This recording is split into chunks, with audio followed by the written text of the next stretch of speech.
So our days start at 6 a.m. every morning. Gabby gets her first dose of medication at around 6 in the morning. And the main drug that Gabby takes to slow the progression of the disease is called Cystigon. And in order for it to be effective, Cystigon needs to be administered every 6 hours around the clock, day and night.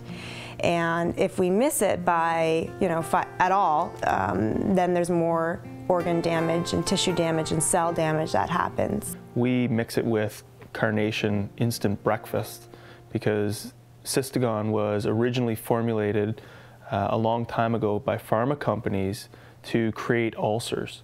So they formulated this drug to create ulcers so they could find a ulcer medication because there was a big market for ulcer medication.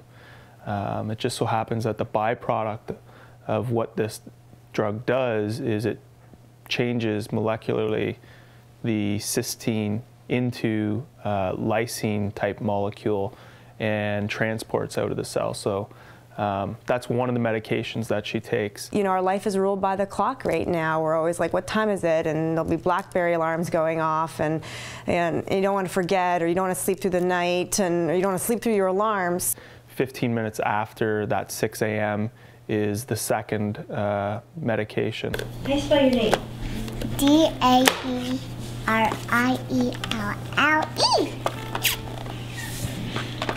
How old are you? 3. You're 3? Bah. Gabby also takes a number of supplements to make up for the supplements that she loses in her urine. Potassium, phosphorus, Carnitor, and sodium bicarbonate. These all naturally occur in everyone's body, but she loses hers, so she needs to take them to make up for it. So it's challenging. We're constantly going to the pharmacy. I'm constantly monitoring how many meds we have and just constantly making sure that she's getting everything that she needs. We give at intervals of about 15 to 20 minutes after, in most part because when they react, they bubble. So now we've learned to spread them out so that doesn't happen. And we also mix them with chocolate because chocolate is the most soothing. We have and I'm taking a little bit of a tangent, but we have an amazing compounding pharmacy in Beechwood Wellness Center that's been helping us out a lot. And, they helped us find something that would make it easier on Gabby.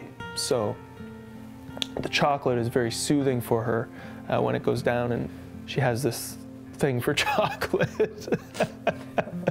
She likes it a lot. So.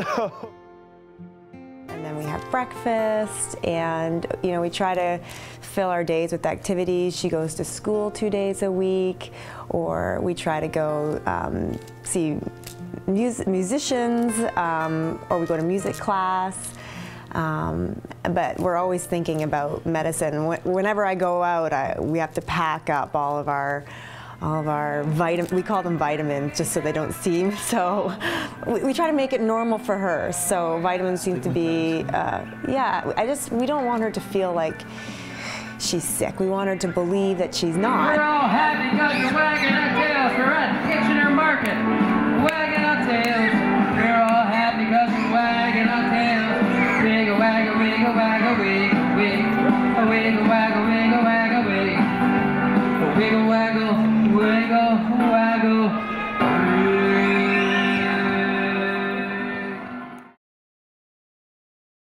Gabrielle is happy, she's creative, she can be sensitive at times, and but she's courageous, and with everything that she has to deal with on a daily basis, she is truly an inspiration to our family. I do that when I was a baby. That's you. Chloe is fun-loving, energetic, very busy, somewhat mischievous, but always just keep us laughing and smiling and cleaning up after her. Oh, and I'll see you getting her. Yeah, that's Chloe. She's being such a good doggy, isn't she?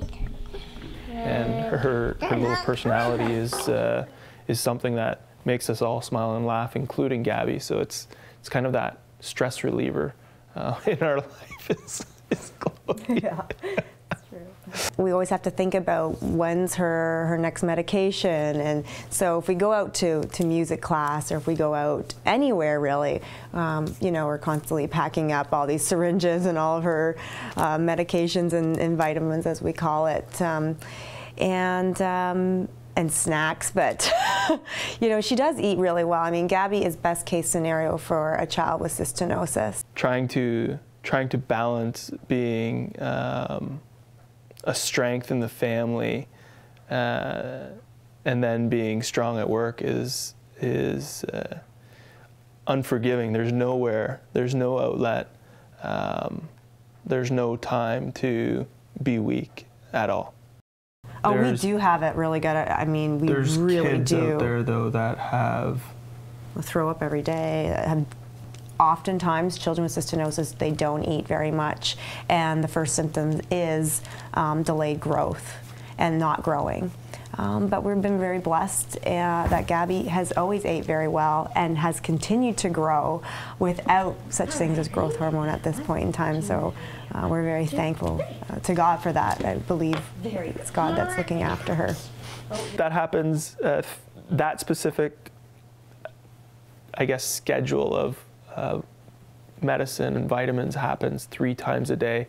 And then there's the 4th time in the evening at midnight, if you call that evening. I mean, sometimes we stay up till then, other times we'll go to bed and wake up to do that midnight. But we've chosen to not split up the other supplements or vitamins 4 times, because she would actually have to be up for probably about 45 minutes to do it, so that it wouldn't affect her, which would just be super hard on somebody who's trying to grow. So it's a daily challenge, but we take it in stride, and we just do the very best that we can. Despite all the challenges that that we face on a daily basis, there is hope for the future, and we have great faith in the future. There are amazing strides being made by researchers around the world. Trevor and I, with the help of his sister Tracy, formed the first nonprofit in Canada for cystinosis. It's not something that's only taking place here in Canada and the US. Research is happening around the world.